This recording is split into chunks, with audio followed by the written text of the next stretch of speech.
إن الحمد لله نحمده ونستعينه ونستغفره ونعوذ بالله من شرور أنفسنا ومن سيئات أعمالنا من يهده الله فلا مضل له ومن يضلله فلا هادي له وأشهد أن لا إله إلا الله وأشهد أن محمدًا عبده ورسوله أما بعد فإن خير الحديث كتاب الله وخير الهدى هدى محمد صلى الله عليه وسلم وشر الأمور محدثاتها وكل محدثة بدعة وكل بدعة ضلالة وكل ضلالة في النار.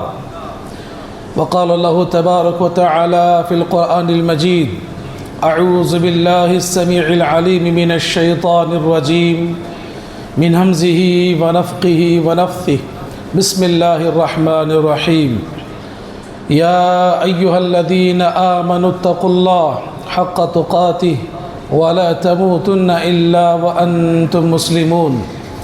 يا أيها الناس اتقوا ربكم الذي خلقكم من نفس واحدة وخلق منها زوجها وبث منهما رجالا كثيرا ونساء واتقوا الله الذي تساءلون به والأرحام إن الله كان عليكم رقيبا.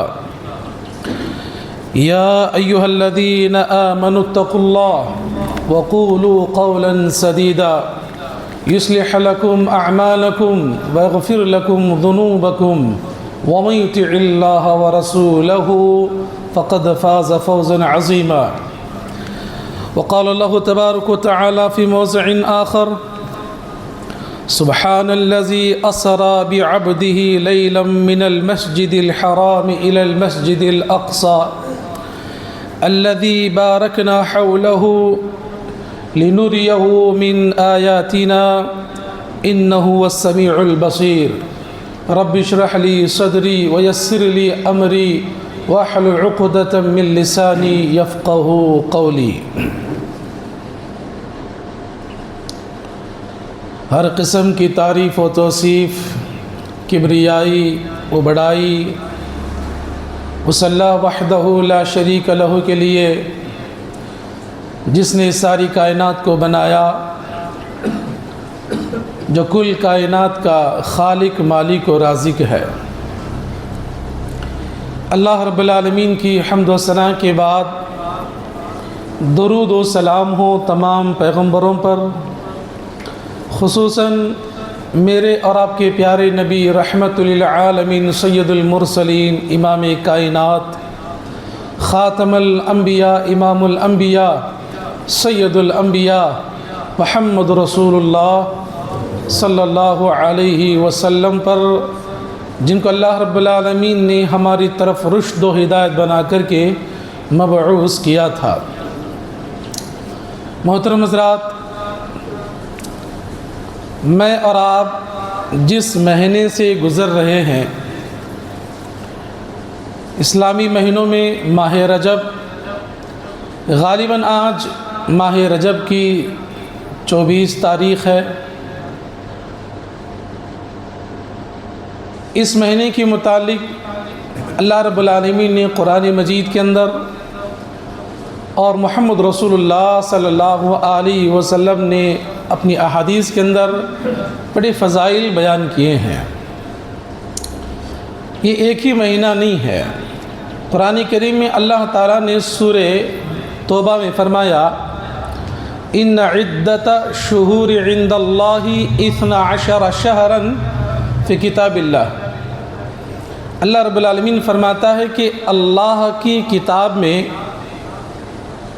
گنتی کے حساب سے سال کے 12 مہینے ہیں. آگے اللہ رب العالمین نے فرمایا: 4 حرم. ان 12 مہینوں میں 4 مہینے بڑے حرمت والے، بڑے احترام والے، بڑے قدر والے، بڑی عزت والے 4 مہینے ہیں. اللہ رب العالمین نے قرآن کریم میں ان 4 مہینوں کا ذکر تو نہیں کیا، لیکن بخاری شریف کی صحیح روایت ہے جس کے راوی حضرت ابو بکر صدیق رضی اللہ تعالی عنہ ہیں۔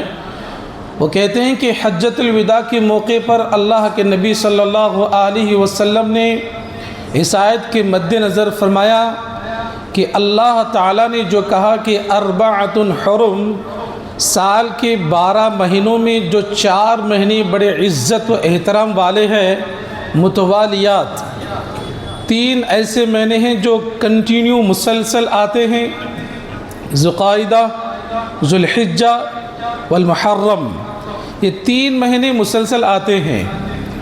جمادی الثانی و شعبان کے درمیان ایک مہینہ آتا ہے جسے رجب المرجب یا رجب المضر کہتے ہیں، جس مہینے سے میں اور آپ گزر رہے ہیں۔ تو وہ 4 مہینے ذوالقعدہ، ذوالحجہ، محرم اور رجب، یہ 4 مہینے بڑے عزت، احترام اور بڑے قدر والے اللہ کی نظر میں ہیں۔ دیکھیے اللہ رب العالمین نے قرآن کریم میں یہ تو واضح کر دیا کہ یہ 4 مہینے بڑی عزت والے، بڑے احترام والے ہیں، اور اللہ کے نبی صلی اللہ علیہ وسلم نے بھی احادیث کے اندر الحمدللہ ان چیزوں کا ذکر کیا ہے۔ اب خصوصاً ہم 3 مہینوں کو چھوڑ کر کے جس مہینے سے میں اور آپ گزر رہے ہیں، ماہ رجب، اس کے متعلق ہم بات کرتے ہیں۔ ماہ رجب کو لے کر کے جیسے ہی ماہ رجب کا مہینے کا نام جب ہمارے ذہنوں میں آتا ہے تو بہت سارے بدعات، بہت سارے خرافات، بہت سارے رسومات، بہت سارے رواج ہمارے ذہنوں کے اندر آتے ہیں۔ وقت کی کمی سے میں تفصیلاً تو نہیں، مختصراً جو اس سے تعلق رکھتے ہیں، ہمیں کیا کرنا ہے، کیا نہیں کرنا ہے، انشاءاللہ اس کے متعلق چند باتیں بتا کر کے میں اپنے خطبے کو ختم کروں گا۔ اللہ سے دعا ہے جو بھی میں اور آپ سنائیں، اللہ سننے سے زیادہ عمل کی توفیق عطا فرمائے، آمین یا رب العالمین۔ میرے عزیز دوستوں، ماہ رجب کے متعلق ابن حجر عسقلانی رحمہ اللہ علیہ، ابن حجر جو بہت بڑے فن حدیث کے امام گزرے ہیں، انہوں نے ماہ رجب کی جتنی احادیث تھی تمام احادیث کو اکٹھا کیا۔ ماہ رجب کی جو بھی حدیثیں اللہ کے نبی صلی اللہ علیہ وسلم سے ملتی ہیں یا اور لوگوں نے جو روایات من گھڑت کے طور پر جمع کی ہیں، ساری روایات کو اکٹھا کرنے کے بعد وہ اس بات پر پہنچے، انہوں نے اس بات کا اعلان کیا کہ ان ساری حدیثوں میں مجھے رجب کی کوئی فضیلت والی حدیث مجھے نہیں ملتی ہے، یا ماہ رجب میں کوئی خاص عمل اللہ کے نبی نے کیا ہو یا نبی نے بتلایا ہو، ایسی کوئی بھی حدیث صحیح طور پر نہیں ملتی ہے۔ یہ اتفاق تھا ابن حجر العسقلانی رحمہ اللہ علیہ کا، تو یہ بات طے ہے۔ اس کے بعد خصوصاً اگر دیکھا جائے، یہ بات تو الحمدللہ سب کو معلوم ہے، ماہ رجب میں اللہ تبارک و تعالیٰ نے معراج، اللہ کے نبی صلی اللہ علیہ وسلم کو اپنے پاس بلایا، اسراء و معراج کا واقعہ آیا، یہ بات تو طے ہے۔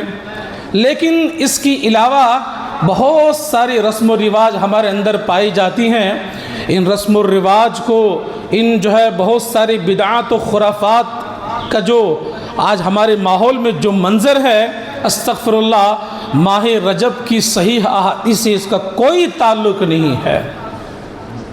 ماہ رجب میں خصوصاً دیکھا جاتا ہے لوگ خصوصاً روزے رکھتے ہیں، یا خاص کر کے 27ویں جو رات ہوتی ہے، اس رات میں لوگ روزہ رکھتے ہیں، اور کچھ لوگ ایسے بھی ہیں، ایک نماز خصوصاً جو ہندوستان کا جو ساحلی علاقہ ہے، غالباً کیرلا ہو، منگلور ہو، اسی طرح اڑپی تک بھی میں کہہ سکتا ہوں، یہ ہمارے یہاں تو رواج پایا نہیں جاتا۔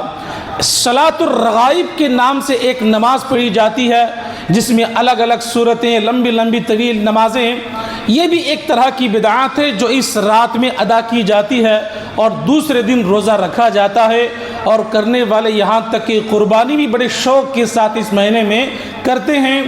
احادیث میں اللہ کے نبی صلی اللہ علیہ وسلم نے اس طرح کی کوئی بات ذکر نہیں فرمائی ہے۔ میرے عزیز دوستو، ماہ رجب کی اس بدعت کو دیکھنے کے بعد عبداللہ بن مسعود رضی اللہ تعالیٰ عنہ کا وہ قول مجھے یاد آتا ہے۔ عبداللہ بن مسعود رضی اللہ تعالیٰ عنہ نے کہا تھا، اقتصاد فی السنہ خیر من اجتہال فی البدعہ۔ کتنی پیاری بات کہی۔ بدعات کے کاموں میں زیادہ سے زیادہ بڑھ چڑھ کر کے حصہ لینے سے بہتر ہے کہ آدمی اقتصاد، کبھی سنت کو چھوڑتا ہے تو کبھی سنت پر عمل کرتا ہے، انسان کے لیے وہ بہتر ہے جو زیادہ محنت کر کے، زیادہ وقت لگا کر کے جو بدعات میں کام کرتا ہے۔ عبداللہ بن مسعود رضی اللہ تعالیٰ عنہ نے اس چیز کو سختی کے ساتھ منع فرمایا۔ ماہ رجب میں جو صحیح حقیقتاً اگر دیکھا جائے، اسراء اور معراج، یہ دو چیزیں پائی جاتی ہیں، لیکن اس کے علاوہ بھی ابن کثیر رحمہ اللہ علیہ نے ماہ رجب میں معراج تو ہوئی ہے، لیکن کب ہوئی، کس تاریخ کو ہوئی، کس رات میں ہوئی، کس طریقے اور کب ہوئی، یہ سارے چیزوں کو لے کر کے انہوں نے 10 اقوال بیان کیے ہیں، یعنی 10 الگ الگ تاریخیں بیان کی ہیں۔ ہم یقینی طور پر یہ نہیں کہہ سکتے کہ 27ویں رات ہی کو معراج ہوئی ہے، یہ کسی بھی صحیح حدیث سے تاریخ جو ہے مسلسل طے نہیں ہے، لیکن یہ بات تو طے ہے کہ معراج ماہ رجب کے اندر ہی الحمدللہ ہوئی ہے۔ میرے عزیز دوستو، دیکھیے ذی الحجہ کے مہینے میں ذی الحجہ کی 10 تاریخ طے ہیں، پوری دنیا عید مناتی ہے۔ شوال کی پہلی تاریخ کو پوری دنیا جو ہے عید الفطر مناتی ہے، یہ طے ہیں، اللہ کے نبی نے کیا تھا، صحابہ کرام نے کیا تھا، یہ طے ہیں، اس لیے پوری دنیا اس کو مناتی ہے۔ اگر یہ حقیقت میں سنت کا ایک، اسلام کا ایک جز ہوتا تو اللہ کے نبی صلی اللہ علیہ وسلم جس طرح شوال کا، اسی طرح ذی الحجہ کی جو تاریخ آپ نے جو طے کی تھی، آپ اگر یہ صحیح ہوتا تو آپ رجب کی وہ تاریخ بھی طے کر دیتے کہ اس رات میں معراج ہوئی تھی، اس کے یہ فضائل ہیں۔ اس سے پتہ چلا معراج اور ماہ رجب کے مہینے میں ہوئی ہے۔ دیکھیے دو چیزیں آپ سنتے ہوں گے، اسراء اور معراج۔ یہ کیا ہے اسراء اور معراج؟ اسراء کسے کہتے ہیں، معراج کسے کہتے ہیں؟ حالانکہ تفصیلی موضوع ہے یہ، میں جب موٹی موٹی باتیں بتا رہا ہوں تاکہ ہمارے اندر وہ چیزیں ہم اسے سن کر کے اپنی اصلاح کر لیں۔ اسراء ایک سفر حرم کعبۃ اللہ سے مسجد اقصیٰ تک جو اللہ کے نبی صلی اللہ علیہ وسلم کو لے جایا گیا، جو سفر مکہ سے لے کر کے اقصیٰ تک جو ہوا، اسے اسراء کہتے ہیں۔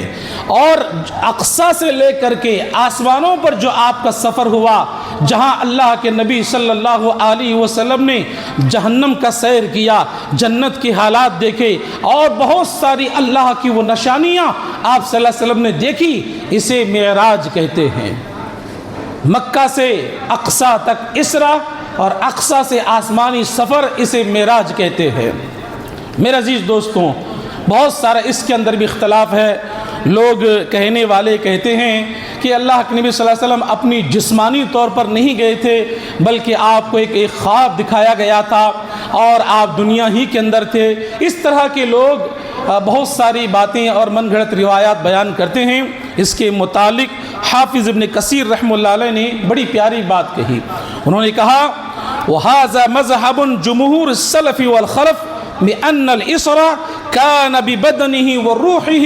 البدایہ والنہایہ کے اندر انہوں نے فرمایا کہ جمہور کے اندر، اگلے پچھلے تمام جمہور امت کا اس بات پر اجماع ہے کہ اللہ کے نبی صلی اللہ علیہ وسلم کی معراج ان کی بدن اور روح دونوں کے ساتھ آپ کو جو ہے آپ معراج کی گئی، اور آپ نے وہ سارے مناظر دیکھے اور آپ اسی حالت میں دنیا کے اندر آئے۔ یہ بات تو طے ہے۔ میرے عزیز دوستو، میں آپ کو بتاؤں، اللہ کے نبی صلی اللہ علیہ وسلم آپ کی جو معراج ہوئی چند باتیں اس کے متعلق میں آپ کو بتانا چاہتا ہوں۔ آپ کی معراج کہاں سے شروع ہوئی، اسراء کہاں سے شروع ہوا؟ بخاری شریف کی صحیح روایت ہے، اللہ کے نبی صلی اللہ علیہ وسلم فرماتے ہیں، ایک روایت میں ہے کہ میں مکہ میں اپنے گھر میں تھا، اور ایک روایت میں ہے اللہ کے نبی کہتے ہیں کہ میں ہانی رضی اللہ تعالی عنہا کے گھر میں تھا۔ دو روایتیں ہیں اور دونوں کے اندر جو ہے اگر تضاد دیکھا جائے تو اللہ کے نبی صلی اللہ علیہ وسلم اپنے گھر میں مکہ میں اپنے گھر میں تھے۔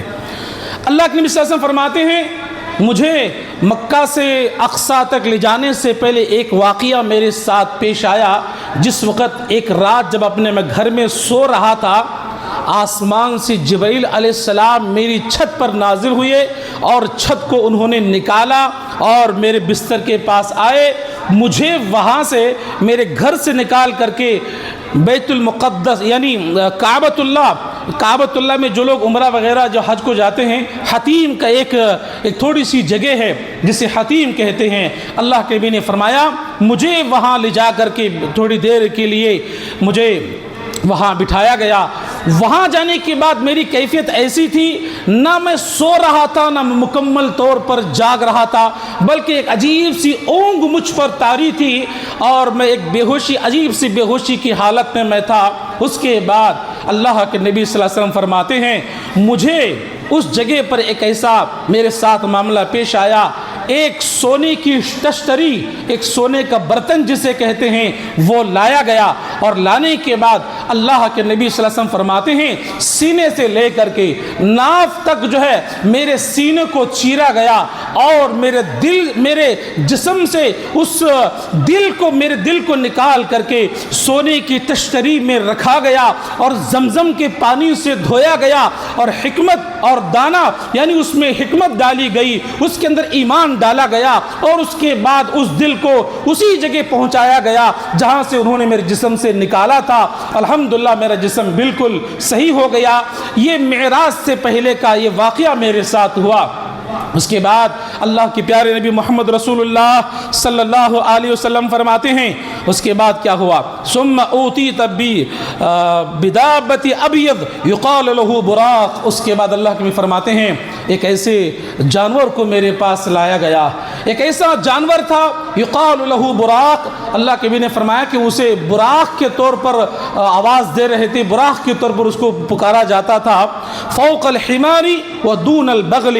نبی نے فرمایا وہ گدھے سے بڑا اور کچھر اس زمانے میں ایک گدھے کی شنمانی ایک جانور ہوا کرتا تھا، گدھے سے بڑا اور کچھر سے بالکل چھوٹا تھا وہ جانور جس کے ناک میں نکیل باندھی ہوئی تھی۔ اللہ کے نبی صلی اللہ علیہ وسلم فرماتے ہیں اس جانور کو میرے سامنے لایا گیا، اور لانے کے بعد بالکل سفید تھا، بالکل چمکدار تھا، اپنی حرکت کر رہا تھا۔